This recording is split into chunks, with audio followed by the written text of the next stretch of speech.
ونعوذ بالله من شرور أنفسنا ومن سيئات أعمالنا ما يهده الله فلا مضل له ومن يضلله فلا هادي له وأشهد أن لا إله إلا الله وحده لا شريك له وأشهد أن محمدا عبده ورسوله يا أيها الناس اتقوا ربكم الذي خلقكم من نفس واحدة وخلق منها زوجها وبث منهما رجالا كثيرا ونساء واتقوا الله الذي تساءلون به والأرحام إن الله كان عليكم رقيبا يا أيها الذين آمنوا اتقوا الله حق تقاته ولا تموتن إلا وأنتم مسلمون يا أيها الذين آمنوا اتقوا الله حق تقاته ولا تموتن إلا وأنتم مسلمون يا أيها الذين آمنوا اتقوا الله قولوا قولا سديدا يصلح لكم أعمالكم ويغفر لكم ذنوبكم ومن يطع الله ورسوله فقد فاز فوزا عظيما أما بعد فإن أصدق الحديث كتاب الله وخير الهدي هدي محمد صلى الله عليه وسلم وشر الأمور محدثاتها وكل محدثة بدعة وكل بدعة ضلالة وكل ضلالة في النار. எல்லாம் வல்ல அல்லாஹ்வின் நல்லடியார்களே, அல்லாஹுடைய கட்டளை ஏற்றவர்களாக அவனுடைய கடமையை நிறைவு செய்வதற்காக வேண்டி நாம் எல்லோரும் இந்த இடத்திலே ஒன்று கொள்ளும் இருக்கிறோம். அல்லாஹ் ரப்புல் ஆலமீன் தன்னுடைய திருமறை குர்ஆனிலே ஒரு அழகான குடும்ப வாழ்க்கையினுடைய அடிப்படைகளை பற்றி மிக தெளிவாக நமக்கு சொல்லி தந்திருக்கிறான். ஆண் பெண் என்ற இருவரும் சட்டபூர்வமாக ஒரு திருமணத்தின் மூலமாக ஒரு குடும்ப வாழ்க்கையில் அவர்கள் இணைவதன் மூலம் ஒரு குடும்பத்தை கட்டியெழுப்புகின்ற ஒரு பொறுப்புக்குரியவர்களாக அவர்கள் மாறுகிறார்கள். சமுதாயத்துக்கு சிறந்த முன்மாதிரியான மக்களை பிரஜைகளை முன்வைக்கின்ற சிறந்த ஒரு கணவன் மனைவி என்ற பொறுப்புக்குரியவர்களாக அவர்கள் மாறுகிறார்கள். எனவே இந்த குடும்ப வாழ்க்கையுடைய அடிப்படை தத்துவங்களை பற்றி குர்ஆன் நமக்கு நிறைய சொல்லுகின்ற அதே நேரத்தில் ஒரு குடும்பத்துடைய அத்திவாரம் அல்லது ஒரு சமூகத்தினுடைய அத்திவாரம் என்பது கணவன் மனைவியாக வாழக்கூடிய இவருடைய வாழ்க்கையிலிருந்து தான் அது ஆரம்பிக்கிறது. எனவே அந்த இரண்டு பேருடைய வாழ்க்கை எப்போது சிறப்பானதாக அமைகிறதோ அப்போதுதான் அந்த குடும்பம் அந்த சமூகமும் சிறந்த முன்மாதிரியானதாக அது மாறும். அல்லாஹ் ரப்புல் ஆலமீன் நபி ஸல்லல்லாஹு அலைஹி வஸல்லம் அவர்களை தன்னுடைய தூதராக இந்த உலகத்துக்கு அனுப்பி வைத்துவிட்டு அவர்களை பற்றி ஒரு வார்த்தையில் ஒரு வசனத்தில் அல்லாஹ் சொல்லுகிற போது லக்கது கான லக்கும் ஃபீ ரசூலில்லாஹி உஸ்வத்துன் ஹஸனா என்று முடிக்கிறான். இறை தூதர் நபி முஹம்மது ஸல்லல்லாஹு அலைஹி வஸல்லம் அவர்களிடத்தில் உங்களுக்கு அழகான முன்மாதிரி இருக்கிறது என்ற அந்த வசனத்தை அல்லாஹ் தஆலா சொல்லி முடிக்கிறான்.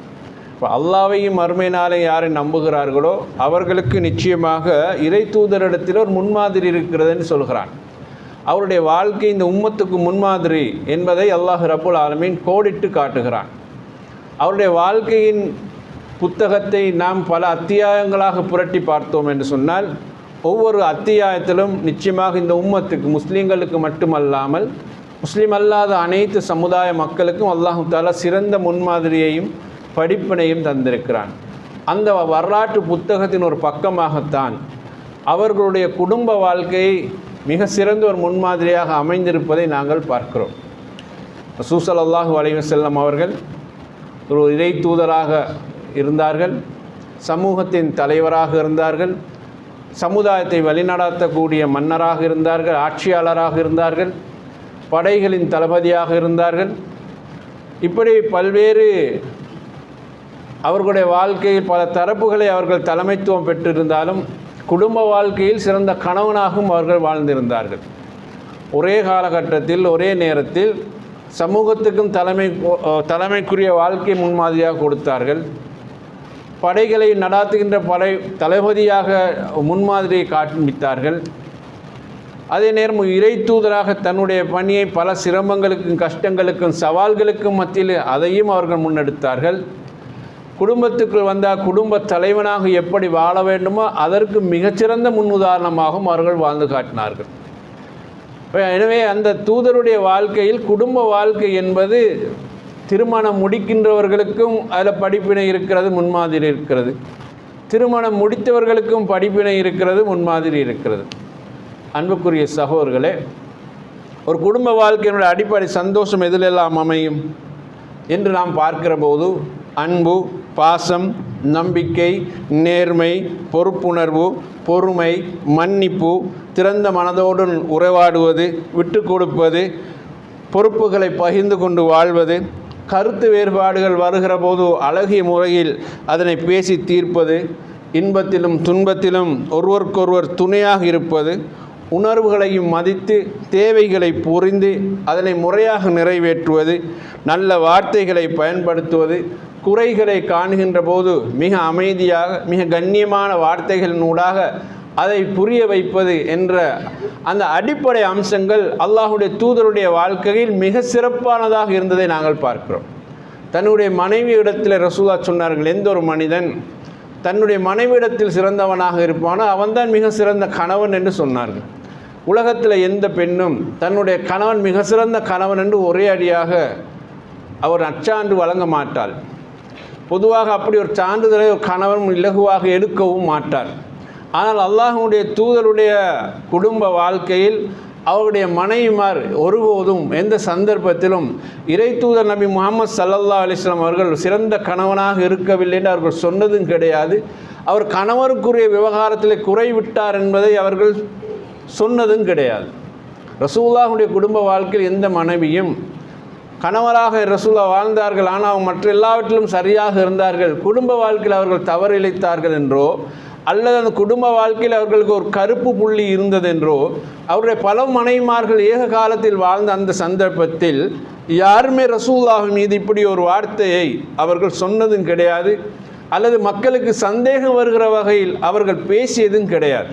ஏன்னா ரசூலுல்லாஹ்வுடைய வாழ்க்கை ஒரு திறந்த புத்தகமாக இருந்தது. சமூகத்துக்குள்ளே போனாலும் அவருடைய வாழ்க்கை திறந்த புத்தகம், குடும்பத்துக்குள் வந்தாலும் ரசூலுல்லாஹ்வுடைய வாழ்க்கை ஒரு திறந்த புத்தகமாகவே இருந்தது.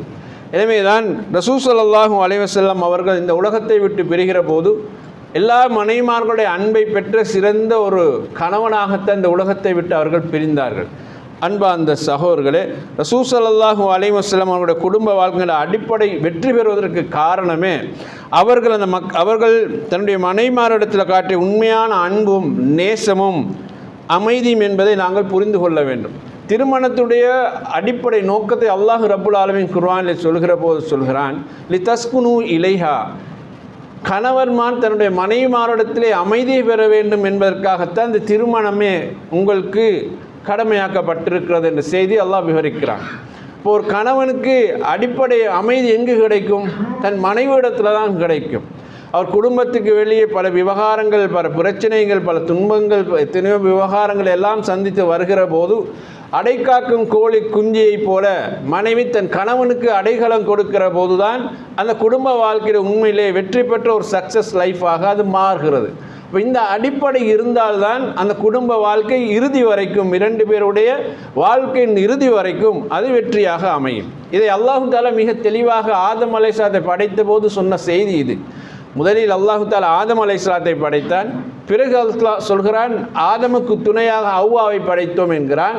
அப்படி சொல்லிவிட்டு அல்லாஹ் சொல்கிறான், ஆதம் அவ்வாவிடத்தில் அமைதி பெற வேண்டும் என்பதற்காகத்தான் நாங்கள் அவ்வாவை படைத்தோம் என்கிறான்.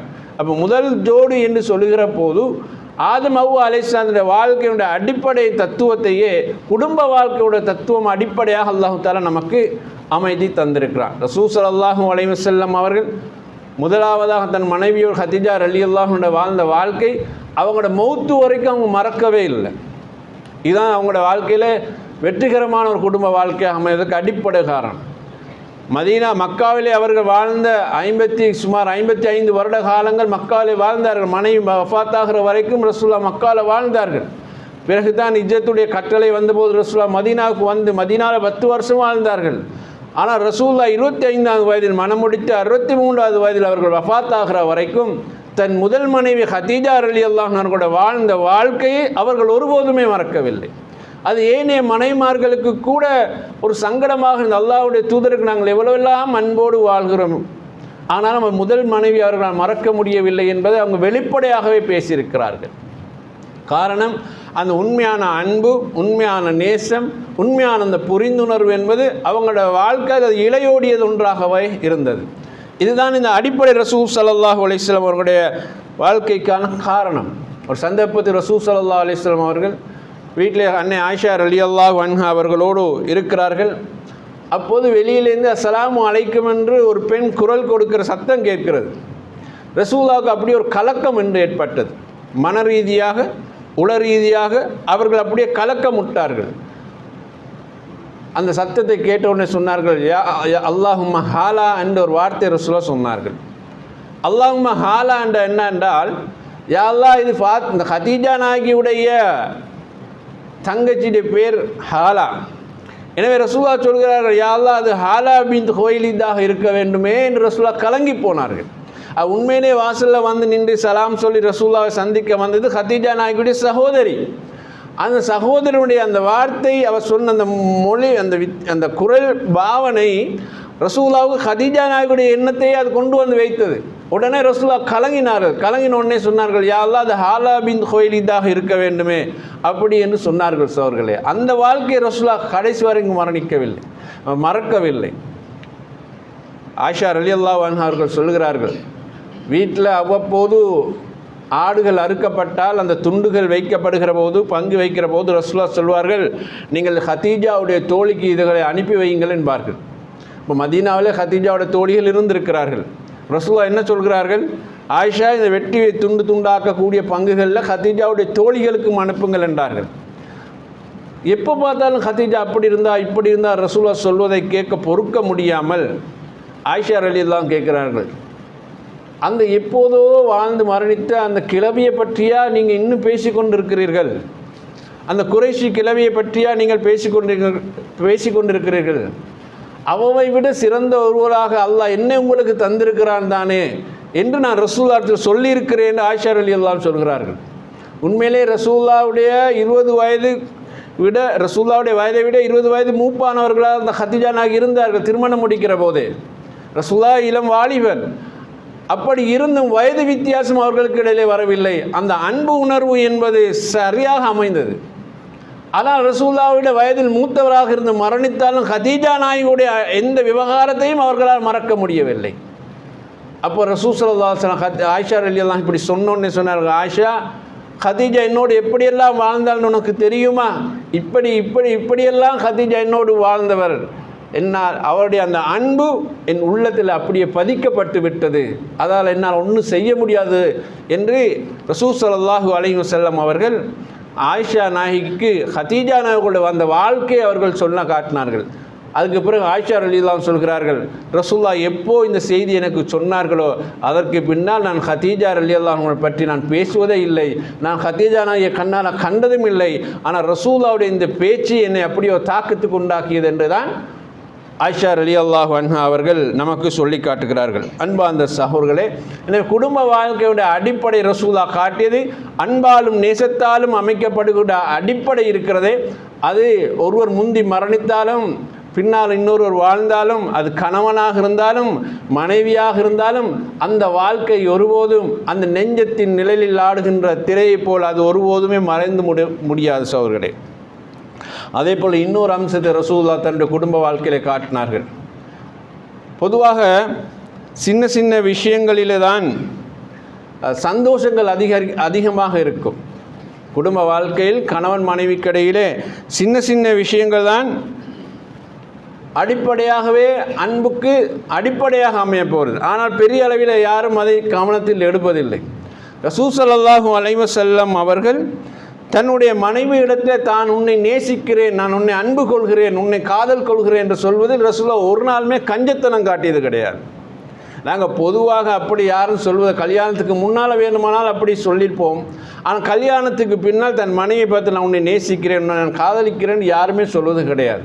ஒரு முறை சஹாபாக்கள் ரசூலுல்லாஹ் வந்து அல்லாஹ்வுடைய தூதரே, உங்களுக்கு மக்களில் மிக சிறந்தவர் யார், உங்கள் யாரை பிடிக்கும் உங்களுக்கு என்று கேட்டபோது ரசூலுல்லாஹ் சொன்னார்கள், அபூபக்கரை எனக்கு பிடிக்கும் என்றார்கள். ரசூலுல்லாஹ்வுடைய நெருங்கிய தோழர். ரசூலுல்லாஹ் சொல்கிறார், மக்கள் கேட்கிறார்கள், மக்களிடத்தில் ரசூலுல்லாஹ் சொல்கிறார்கள், எனக்கு அபூபக்கர் ரொம்ப பிடிக்கும் என்றார்கள். அல்லாஹ்வுடைய தூதரே, பெண்கள் உங்களுக்கு யாரை பிடிக்கும் என்று கேட்டபோது ஆயிஷாவை எனக்கு ரொம்ப பிடிக்கும் என்று ரசூல் ஸல்லல்லாஹு சொன்னார்கள். அப்போ நான் ஆயிஷா மீது அன்பு வைத்திருக்கிறேன், ஆயிஷா எனக்கு மிகவும் விருப்பமானவள், பிரியமானவள் என்பதை ரசூல் ஸல்லல்லாஹு அலைஹி வஸல்லம் அவர்கள் மக்கள் மத்தியில் தெளிவாக சொல்கிறார்கள். தான் தன் மனைவியை நேசிக்கிறேன், தன் மனைவியை காதலிக்கிறேன், தான் மனைவியை விரும்புகிறேன் என்பதை ரசூலா வெளிப்படையாக சொல்வதில், சமூகத்துக்கு அதை சொல்வதில் ரசூலா பின்னிக்கவில்லை. அவங்க வெட்கப்படவும் இல்லை. ஏன்னா அது குடும்ப வாழ்க்கை. அது குடும்ப வாழ்க்கை. கணவன் தன் மனைவிடத்தில் தான் உன்னை நேசிக்கிறேன் என்று சொல்லாவிட்டால் வேறு யாரிடத்தில் சொல்வது? நான் உங்கள் மீது அவ்வளவு காதல் கொள்கிறேன் என்று சொல்லாவிட்டால் வேறு யாரிடத்தில் சொல்வது? உண்மையிலே திருமண வாழ்க்கையோட சக்ஸஸ் என்ன என்றால், திருமணத்துக்கு பின்னால் மனைவி மீது கணவனுக்கும் கணவன் மீது மனைவிக்கும் ஏற்படக்கூடிய அந்த அன்பு காதல் தான் வாழ்க்கையுடைய சக்ஸஸே. அதுதான். அப்போ ரசூல் ஸல்லல்லாஹு அலைஹி வஸல்லம் அவர்கள் தன்னுடைய மனைவி ஆயிஷா இடத்தில் அதை வெளிப்படையாக சொல்கிறார்கள். பொதுவாக ரசூலா சொல்கிறார்கள், நீங்கள் ஒருவரை நேசிப்பதாக இருந்தால், நாங்கள் ஒருவர் எதற்காக நேசிக்கிறோம்? பொதுவாக நல்ல விவகாரங்களுக்காக நேசிப்போம், நன்மைக்காக நேசிப்போம், அல்லாஹுக்காக வேண்டி நேசிப்போம். ரசூலுல்லாஹ் சொல்கிறார்கள், நீங்கள் யாரை நேசிக்கிறீர்களோ அவரிடத்திலே போய் சொல்லுங்கள், நான் உங்களை அல்லாஹுக்காக நேசிக்கிறேன் என்று சொல்லுங்கள் ரசூலுல்லாஹ் சொன்னார்கள். நாங்கள் சமூகத்திலே பலதரப்பட்ட மக்களோடு நாங்கள் பழகிறோம், எங்களுக்கு நெருங்கிய நண்பர்கள் இருக்கிறார்கள், அவர்களோடும் பழகிறோம். ஆனால் நாங்கள் அந்த அன்பை, அந்த நேசத்தை மறைத்து வைக்கக்கூடாது. அப்போ ரசூலுல்லாஹ் என்ன சொன்னார்கள்? அதை வெளிப்படையாக சொல்லுங்கள் என்கிறார்கள். நான் உங்களை அல்லாஹுக்காக நேசிக்கிறேன், அந்த அன்பை நீங்கள் வெளிப்படையாக சொல்லுங்கள் என்கிறார்கள். இப்போ நீங்கள் பலதரப்பட்ட மக்களோடு பழகுவீர்கள், குடும்பத்திலும் சரி, குடும்ப உறவுகளுக்கும் சரி, அல்லது அதுக்கு வெளியிலும் சரி. உங்களோடு நேசமானவர்கள், நெருக்கமானவர்கள் நிறைய பேர் இருப்பார்கள். அதை நீங்கள் வெளிப்படையாக சொல்லுங்கள். உண்மையாகவே நான் உங்களை அல்லாஹுக்காக நேசிக்கிறேன்னு சொல்லுங்கள். அது உங்களுக்கு இடையில் அந்த பிணைப்பை வலுப்படுத்தும் என்பதை ரசூல் ஸல்லல்லாஹு அலைஹி வஸல்லம் அவர்கள் சொல்லி காட்டுகிறார்கள். இதை நாங்கள் எங்கள் பிள்ளைகளிடத்தில் சொல்ல, நான் உன்னை அல்லாஹுக்காக நேசிக்கிற மகனே, உன்னை அல்லாஹுக்காக நேசிக்கிற மகளே என்று அந்த பிள்ளைகளிடத்திலே நாங்கள் உங்களை நேசிக்கிறோம் என்ற அந்த உணர்வை எப்போதுமே அவர்களுடைய அந்த உள்ளத்துக்குள்ளே, சிந்தனைக்குள்ளே நாங்கள் போட்டு வைக்க வேண்டும். அப்படியாக இதில் மின் பாபி அவுலா முதல் படித்தரத்தில் வரக்கூடியவர்கள் எங்களுடைய பெற்றோர்களுக்கு பின்னால் எங்களுடைய மனைவியர் தானே. அப்போ அந்த மனைவியரிடத்தில் நாம் அந்த அன்பை காட்டுகிற போது அதற்கான அடிப்படை இதுதான் என்பதை நாங்கள் புரிந்து கொள்ள வேண்டும். ரசூல் ஸல்லல்லாஹு அலைஹி வஸல்லம் அவர்கள் அதை வெளிப்படையாகவே எங்களுக்கு சொல்லி காட்டுகிறார்கள். பொதுவாக இஸ்லாத்தில் நீங்கள் பாருங்கள், அந்த கிஃப்ட் கொடுப்பது, அன்பளிப்புகள் வழங்குவதை ரசூலுல்லாஹ் ஊக்குவிக்கிறார்கள். பொதுவாக ரசூலுல்லாஹ்வுடைய பண்பாடுகள் இது ஒன்று, அன்பளிப்புகளை ஊக்குவிப்பார்கள். யாராவது ரசூலுல்லாஹ்வுக்கு அன்பளிப்பு கொடுத்தால் அவருக்கு பதிலாக ரசூலுல்லாஹ் அன்பளிப்பு கொடுப்பார்கள். அது முஸ்லீமாக இருந்தாலும் சரி, முஸ்லீம் அல்லாதவர்களாக இருந்தாலும் சரி. அந்த காலத்தில் சிற்றரசர்கள் இருந்த காலத்திலும் ரசூல் ஸல்லல்லாஹு அலைஹி வஸல்லம் சிற்றரசர்களுக்கு அன்பளிப்பு கொடுத்திருக்கிறார்கள். அவங்க அன்பளிப்பு கொடுக்கிற போது ரசூலுல்லாஹ் பதிலுக்கு அன்பளிப்பு கொடுப்பார்கள். அது ஏன்? அந்த அன்பை அப்படியே, அந்த நேசத்தை அப்படியே அது பின்பற்றி கொண்டு வருவது, அது அந்த அன்பை, நல்ல பழக்கத்தை அப்படியே உருவாக்கி கொண்டு வருவது, அது நேசத்தினான அடிப்படை. எனவே நாங்களும் சில போது அந்த மகரோடு மட்டும் நிற்காமல், மனைவிக்கு நமக்கு என்னாவது ஒரு சந்தர்ப்பத்தில் இப்படி ஒன்று அவளுக்கு ஒரு கிஃப்டாக கொடுத்தா நல்லா இருக்குமே என்று நினைத்தால் நாம் அதை மனைவியோடு பகிர்ந்து கொள்ளலாம். சில நேரம் மனைவியிடத்திலும் தனக்கு உரிய பணங்கள் கிடைத்தால், இது கணவனுக்கு இதை வாங்கி கொடுத்தா நல்லா இருக்கும் என்று அந்த மனைவி விரும்பினால் அவவும் அந்த கிஃப்டை, அந்த அன்பளிப்பை பரிமாறிக்கொள்ளலாம். இது வாழ்க்கையினுடைய அடிப்படையாகவே இதுதான் அமைய வேண்டும். இது அல்லாஹ்வுடைய தூதர் ஸல்லல்லாஹு அலைஹி வஸல்லம் அவர்கள் எங்களுக்கு மிக தெளிவாக சொல்லி காட்டுகிறார்கள்.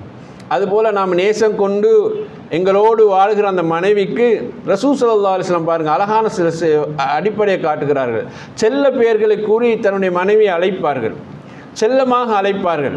இந்த பொதுவாக செல்ல பெயர் என்று சொல்லுகிற போது அது அடிமனசில் ஆழமாக பதியும். இப்படி செல்லமாக நம்மளை ஒருத்தர் அழைக்கிறார் என்கிற போது அடிமனதில் ஆழமாக பதியும். ரசூல் ஸல்லல்லாஹு அலைஹி வஸல்லம் அவர்கள் ஆயிஷா நாய்க்கு ஒரு முக்கியமான செய்தியை சொல்லுவதற்காக வேண்டி ஆயிஷா நாய்க்கு அழைத்து சொன்னார், யா ஆயிஷ் ஹாதா ஜிப்ரீல், ஆயிஷா இதோ ஜிப்ரீல் வந்திருக்கிறார், அவர் உனக்கு சலாம் சொல்கிறார் என்று ரசூல் ஸல்லல்லாஹு அலைஹி வஸல்லம் சொன்னார்கள். இது ஒரு முக்கியமான செய்தி தானே. அல்லாஹ்விடத்திலிருந்து ஜிப்ரீல் அலைஹிஸ்ஸலாம் வருகிறார்கள். அவர் வந்து சொன்ன எப்படி வஹீ ரசூலுல்லாஹ்க்கு எப்படி சொல்லுவார்களோ அதுபோல் இதையும் சொல்லுகிறார்கள். என்ன? ஜிப்ரீல் உனக்கு சலாம் சொன்னார்கள் ஆயிஷா என்று ரசூல் ஸல்லல்லாஹு அலைஹி வஸல்லம் சொல்கிறார்கள். இது எவ்வளோ முக்கியமான செய்தி, இது எவ்வளோ முக்கியமான ஒரு செய்தி.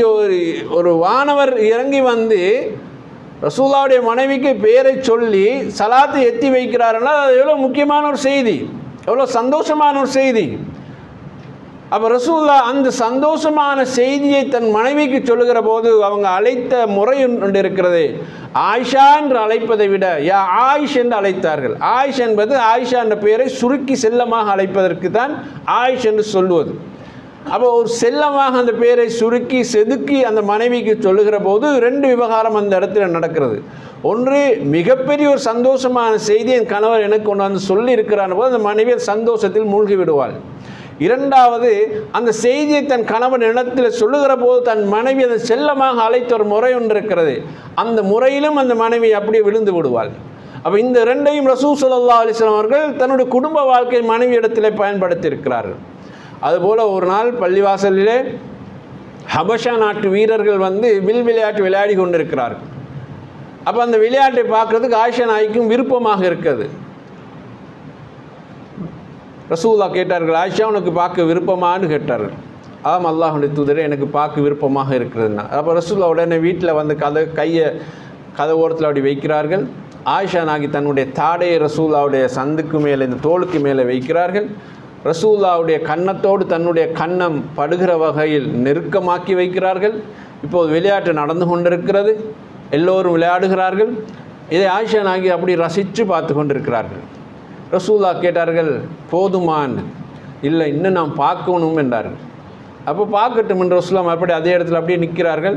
அதே அமைப்பிலே இருந்து பார்த்து கொண்டிருக்கிறார்கள். அப்படின்னு திருப்பி கேட்கிறார்கள், போதுமான்னு கேட்கிறார்கள். இல்லை, எனக்கு இன்னும் பார்க்கணும் என்றார்கள். அப்போ ரசூலுல்லாஹ் அதுக்கு நேரம் கொடுத்தார்கள். இதெல்லாம் முடிஞ்ச பிறகு ஆயிஷா நாய்க்கு ஒரு செய்தி சொல்கிறார்கள். எல்லாம் முடிஞ்சு பார்த்து இப்போ போதும் என்று அப்போ உள்ளே போன்ற ரசூலுல்லாஹ் அனுப்பிவிட்டார்கள். ஆயிஷா நாய்க்கு இந்த ஹதீஸை அறிவிக்கிற போது சொன்னார்கள், 2 செய்தி அவர்கள் சொல்கிறார்கள். ஒன்று, ரசூலுல்லாஹ் போதுமான்னு கேட்குற வரைக்கும் நான் போதாது இன்னும் பார்க்கணும்னு சொன்னதுக்கு ஒரு காரணம் என்ன தெரியுமா? மற்ற மனைமார்கள் புரிந்து கொள்ளணும் ரசூலுல்லாஹ்வோட ஆயிஷா எப்படி இருக்கிறா அப்படி என்னது அவங்களும் புரிந்து கொள்ளணும் என்றது அவரோட ஒரு எண்ணமாக இருந்தது. இந்த பெண்கள் புரிந்து கொள்ளணும் தன்னுடைய கணவனோடு ஆயிஷா இப்படி வாழ்கிறா என்றது அவங்க பார்க்கணும் என்றதுக்கு தான் நான் அவ்வளோ நேரம் ரசூலோடு இருந்தேன் என்ற ஒரு செய்தியை சொன்னார்கள். 2வதாக அவர்கள் சொன்னார்கள், ரசூலுல்லாஹ் என்னை அழைக்கிற போது, இந்த வில்வீரர்களை விளையாட்டை பார்க்க ஆயிஷா நீ விரும்புகிறாயா என்று என்னை அழைக்கிற போது ரசூலுல்லாஹ் அழைத்த வார்த்தை என்ன தெரியுமா? ஹுமைரா என்று ரசூலுல்லாஹ் அழைத்தார்கள். ஹுமைரா என்றால் சிவந்தவளே என்பது அதனுடைய அர்த்தம். இப்போ மனைவி ஒரு அழகான நிலையில் உள்ள பெண், அவளுடைய அழகு ரசூலுல்லாஹ்வுக்கு பிடித்திருக்கிறது. கணவன் தன் மனைவியுடைய அழகு பிடிக்குமா பிடிக்காதா? அப்போ ரசூலுல்லாஹ் அந்த மனைவியை அந்த இடத்துல அழைக்கிற போது அவங்க ஆயிஷான்னு அழைக்கவில்லை, அவங்க ஹுமைரா என்று தான் அழைத்தார்கள். சிவந்தவளே என்ற அந்த பேர், அந்த அர்த்தம். இப்போ மனைவியை ரசூலுல்லாஹ் எப்படி அழைக்கிறார்கள்? ஒரு முக்கியமான ஒரு நிகழ்வை காட்டுவதற்காக வேண்டி அந்த மனைவியை அழைக்கிற போது ஒரு சிவந்தவளே, வெண்மையானவளே என்ற பல கருத்துக்களை தரக்கூடிய அந்த வார்த்தை ரசூலுல்லாஹ் தன் மனைவிக்கு அன்போடு பயன்படுத்தினார். எனவே எங்களுடைய மனைவியோடு நாம் பேசுகிற போது அல்லது கணவனோடு மனைவி பேசுகிற போது அந்த குடும்ப வாழ்க்கைக்கு இப்படியான சின்ன சின்ன ஆசைகள் என்பது, வார்த்தைகள் என்பது அவசியமானது என்பதை நாங்கள் ரசூலுல்லாஹ்வுடைய வாழ்க்கையில் இருந்து புரிந்து கொள்கிறோம். அதே போல் மிக முக்கியமான இன்னும் ஒன்று ரசூலுல்லாஹ்வுடைய வாழ்க்கையில் இருந்தது. பொதுவாக கணவன் மனைவிக்கு இடையில் எப்போது அண்டர்ஸ்டாண்டிங் பலமாக இருக்கிறதோ, புரிந்துணர்வு பலமாக இருக்கிறதோ, அந்த அளவுக்கு வாழ்க்கையில் பிரச்சனைகள் மிக குறைந்த அளவுக்கு போய்விடும். எப்போது அந்த புரிந்துணர்வு குறைவாக இருக்கிறதோ அப்போது பிரச்சனைகள் மிக வேகமாக உயர்ந்துவிடும். பிரச்சனைகளை குறைப்பதற்கும் அன்பை உருவாக்குவதற்கும் புரிந்துணர்வு என்பது வாழ்க்கையில் மிக முக்கியமானது. ரசூல் ஸல்லல்லாஹு அலைஹி வஸல்லம் அவர்கள் தன்னுடைய மனைவிமார்களுடைய உணர்வுகளை மிக தெளிவாக புரிந்திருந்தார்கள். உணர்வுகளை புரிகிறது என்பது வேறு, மனைவியை புரிந்து கொள்வது என்பது வேறு. ஏன்னா உணர்வுக்குள்ளால போய் மனைவியை புரிந்து கொண்டால்தான் உண்மையான புரிந்துணர்வு. அண்டர்ஸ்டாண்டிங் என்பது அதுதான் உண்மையானது. சும்மா மேலோட்டமாக மனைவியை பார்த்தா அப்படி தான் பேசுவா இப்படி தான் பேசுவான்னா அது மேலோட்டமான உணர்வு. அப்படி அல்ல, ஒரு மனைவியுடைய உள் உணர்வுக்குள் புகுந்திருந்து நாம் அது பேச வேண்டும். அப்போ தான் அந்த உணர்வை நாம் எடுத்துக்கொள்ள முடியும். அதை ரசூல் ஸல்லல்லாஹு அலைஹி வஸல்லம் குடும்ப வாழ்க்கையில் அந்த உணர்வுக்குள்ளே புகுந்து தான் அவர்கள் வாழ்ந்தார்கள். ரசூலுல்லாஹ் சொன்னார்கள், ஆயிஷா நீ எப்போ கோபப்படுவாய், எப்போ என்னோட சந்தோஷமாக இருப்பாய்ன்னு எனக்கு நல்லா தெரியும் ரசூலுல்லாஹ் ஒரு முறை சொன்னாங்க. தன்னை மனைவியோட உணர்வு ரசூலுல்லாஹ் எப்படி புரிந்தாங்கன்னு பாருங்கள். ரசூலுல்லாஹ் சொல்கிறார்கள், ஆயிஷா நீ எப்போ கோபத்தோடு பேசுவாய், எல்லாரும் கோபத்தோடு இருப்பாய், எப்போ சந்தோஷமாக இருப்பான்றெல்லாம் எனக்கு நல்லா தெரியும் என்றார்கள். அப்போ கேட்டாங்க, எப்படி நீங்கள் அதை தெரிஞ்சு வச்சிங்க என்று. இல்லை, நீ சந்தோஷமாக இருந்தால் முஹம்மது ரப்பின் மீது சத்தியமாக என்று நீ பேசுவாய், கோபமாக இருந்தால் இப்ராஹிமின் ரப்பின் மீது சத்தியமாக என்று நீ பேசுவாய், நான் அதன் மூலமாக உன்னை புரிந்து கொள்வேன் ரசூல் ஸல்லல்லாஹு அலைஹி வஸல்லம் சொன்னார்கள். அப்போ ஒரு மனைவி தன் கணவன் மீது அன்பாக இருக்கிறார் என்றால் கணவனுடைய பேரை பயன்படுத்தும் அதிகமாக. அப்போ தானே அந்த அன்பு நிறைய கிடைக்கும், வாழ்க்கை இந்த இன்பமாக மகிழ்ச்சியாக இருக்கும். கோபம் வந்தால் மூன்றாவது நபர் பேசுவது போல தானே பேசுவாங்க பெண்கள். ஒரு மூன்றாவது நபர் பேசுவ மாதிரி, எதுக்குமே இல்லாத ஒன்றை கதைக்கிற மாதிரி, எதுவும் நடக்காது யாருக்கோ ஒன்று பேசுகிற மாதிரி தான் பொதுவாக பெண்கள் பயன்படுத்துவார்கள். அப்போ அதில் ரசூலா அந்த பிரச்சனைப்படவில்லை. இப்போ மூன்றாவது நபர் மாதிரி பேசுகிறான்னு சொன்னால் ரசூலா விளங்குது, இவருக்கு என்மேல் இப்போ கோபத்தோடு இருக்கிறா.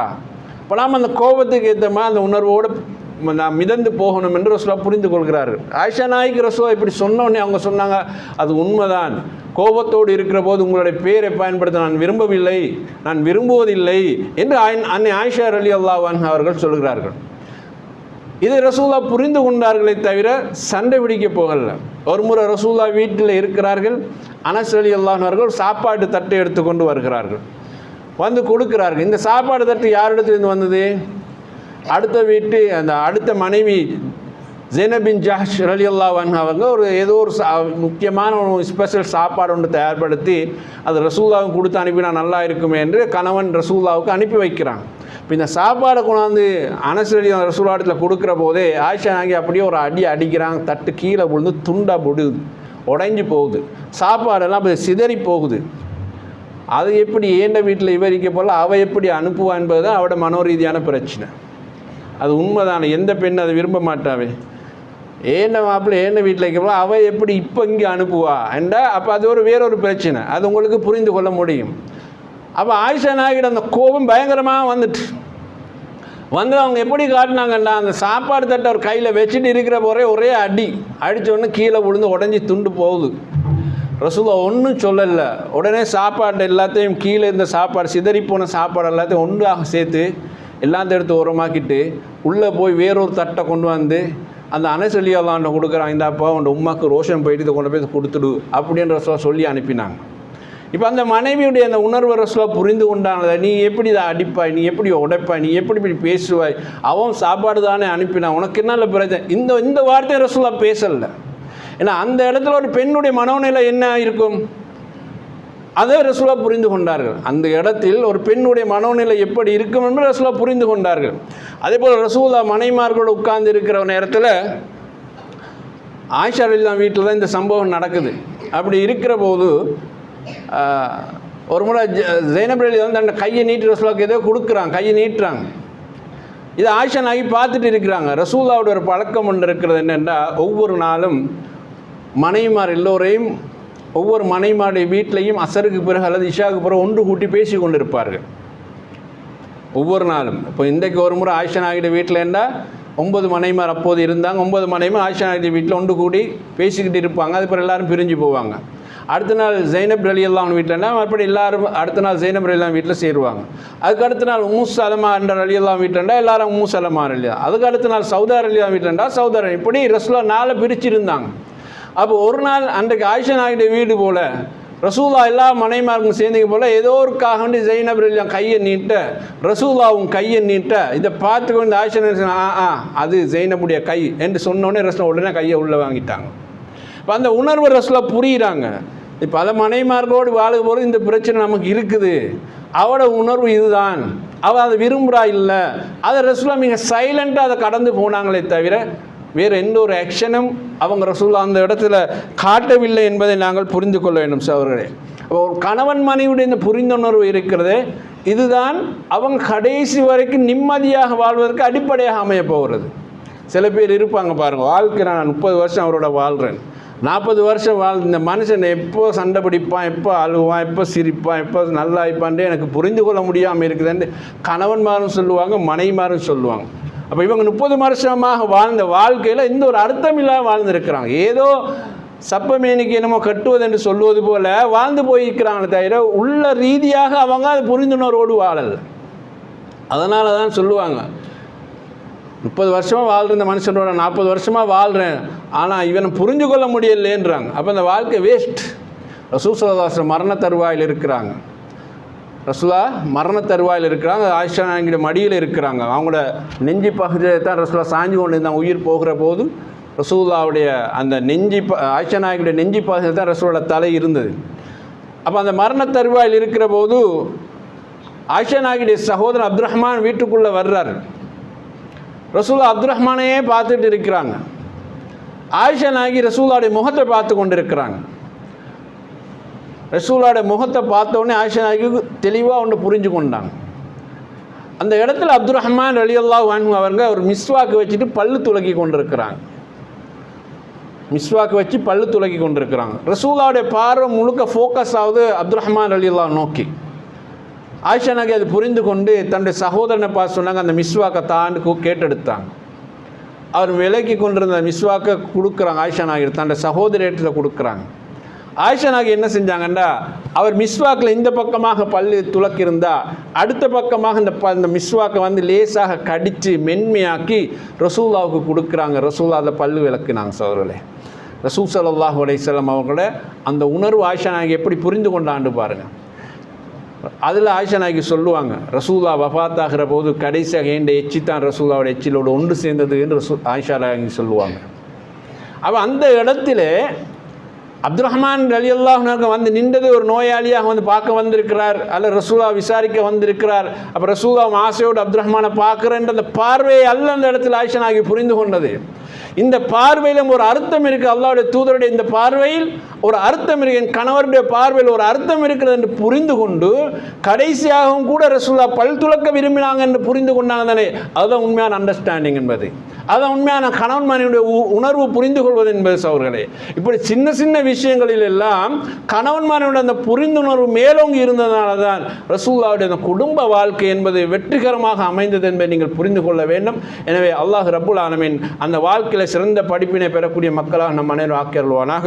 அக்கூலு கௌலி ஹாதா வஸ்தக்ஃபிருல்லாஹ் லி வ லக்கும் வல் ஜமீஇல் முஸ்லிமீன் இன்னஹு கஃபூருர் ரஹீம்.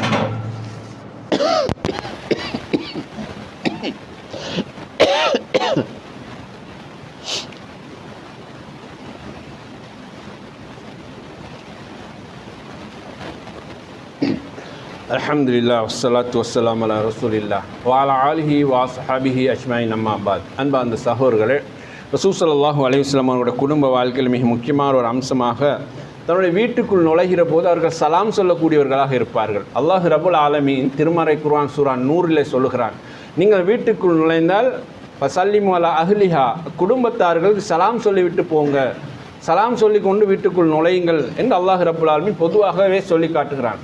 அப்போ இது யாராக இருந்தாலும் சரி, நான் என் தாயுடைய வீட்டுக்கு போனாலும் சரி, சகோதரனுடைய வீட்டுக்கு போனாலும் சரி, அல்லது பிற குடும்ப உறவுகள் எங்களுடைய சகோதரர்கள் உறவுகளுக்கு போனாலும் சரி, முதலில் வெளியே நின்று சலாம் சொல்லி அனுமதி கேட்டு போக வேண்டும் என்ற ஒரு பண்பாடை அல்லாஹ் ரப்புல் ஆலமீன் சொல்லி காட்டுகிறான்.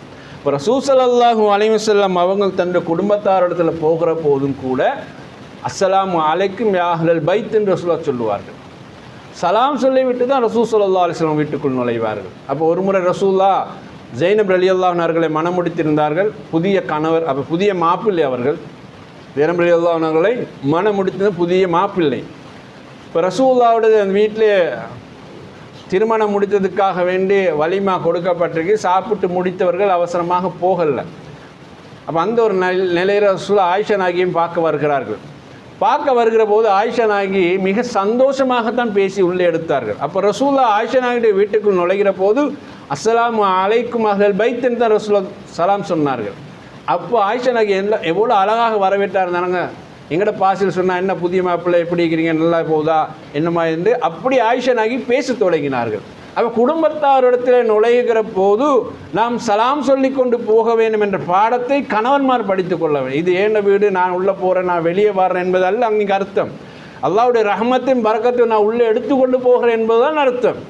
வீட்டுக்குள் நாம் நுழைகிற போது சலாம் சொல்வது என்பது நோக்கம் என்ன, மனைவிக்கு சலாம் சொல்வது என்பது நாம் வெளிப்படையாக பார்த்தாலும் அந்த சலாத்தினுடைய நோக்கம் என்ன, நான் என் மனைவியை சந்திக்கிற போது அவருக்கு அல்லாஹ்வுடைய ரஹ்மத் உண்டாகட்டும், என் மனைவியை நான் சந்திக்கும் போது அல்லாஹ்வுடைய பரக்கத்துக்கு அவளுக்கு உண்டாகட்டும் என்றது அந்த வாழ்த்து செய்தி தான் அங்கு நாங்கள் பரிமாறிக்கொள்கிறோம். அப்போ என் மனைவிக்கு நான் அதை சொல்லக்கூடாதா?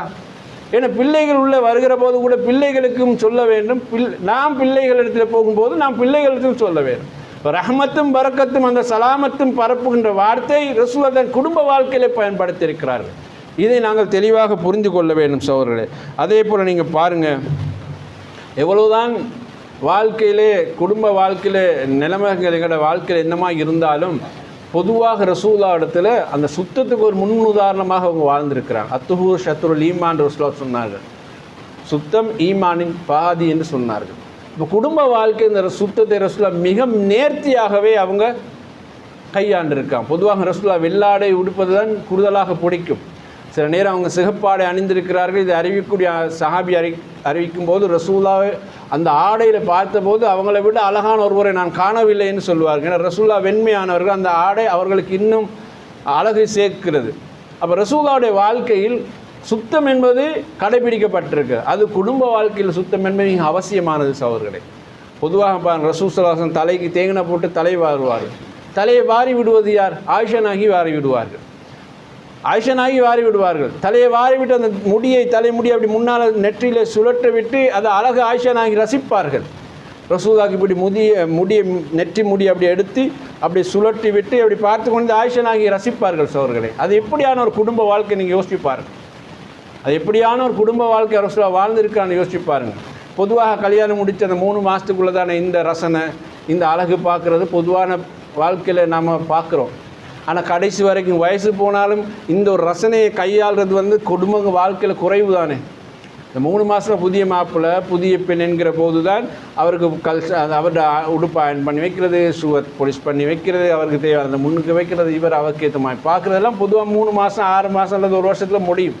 ஆனால் அது அப்படி அல்ல. அது உயிர் பிரியும் வரை இருக்க வேண்டிய ஒன்று. ஆயிஷா நாயகியுடைய வாழ்க்கை ரசூலுல்லாஹ்வோட அந்த வாழ்க்கை அவங்க கடைசி வரையும் கையாண்டார். எனவே இது போல் அந்த சுத்தம் என்பது முக்கியம். மீசை ரசூலுல்லாஹ் கத்தரிக்க சொல்லியிருக்கிறார்கள். அக்குள் முடிகளை ரசூலுல்லாஹ் நீக்க சொல்லியிருக்கிறார்கள். மறைவிட முடிகளை நீக்க சொல்லியிருக்கிறார்கள். நகங்களை வெட்ட சொல்லியிருக்கிறார்கள். இது குடும்ப வாழ்க்கைக்கு அவசியம் என்பதை வயது வந்தவர்களுக்கு நன்றாக புரியும். அப்போ இந்த ஒரு சுத்தம் என்பது வாழ்க்கைக்கு மிக முக்கியமானது. இந்த சுத்தம் சில பேருடைய வாழ்க்கையை சேர்த்து வைத்திருக்கிறது, சில பேருடைய வாழ்க்கையை பிரித்து வைத்திருக்கிறது. அதுவும் இந்த இடத்தில் வயது வந்தவர்களுக்கு அது புரியும். எனவே அல்லாஹ்வுடைய தூதர் ஸல்லல்லாஹு அலைஹி வஸல்லம் அவர்கள் ஆணாக இருந்தாலும் பெண்ணாக இருந்தாலும் இந்த சுத்தத்தோடு வாழ்கின்ற வாழ்க்கையும் ரசூலுல்லாஹ் காட்டியிருக்கிறார்கள். இப்படி ரசூலுல்லாஹ்வுடைய அந்த குடும்ப வாழ்க்கையில் நீங்கள் எந்த பக்கத்தில் எத்தனை பக்கங்களை புரட்டினாலும் சகோதரர்களே, அது பிரட்ட உங்களுக்கு ஒரு மனமான ஒரு சுகந்தமான சந்தோஷமான செய்திகளையே தரும். தொடர்ந்து படியுங்கள். அது நிச்சயமாக கல்யாணம் முடிக்கக்கூடியவர்களுக்கும் ரசூலுல்லாஹ்வுடைய அந்த குடும்ப வாழ்க்கையை பற்றி அவர்களுக்கு நாங்கள் படித்து கொடுக்க வேண்டும். கல்யாணம் முடித்தவர்களும் தொடர்ந்து அதை படிக்க வேண்டும். அப்போதுதான் அந்த குடும்ப வாழ்க்கை மிக சந்தோஷமாக இருக்கும். எல்லாம் வல்ல அல்லாஹ் ரப்புல் ஆலமீன் அப்படியான ஒரு வாழ்க்கை நம் அனைவருக்கும் நசீபாக்குவானாக. அகூலு கௌலி ஹாதா அஸ்தக்ஃபிருல்லாஹ் லி வலக்கும் வ ஜமீஅல் முஸ்லிமீன் இன்னஹு கஃபூருர் ரஹீம்.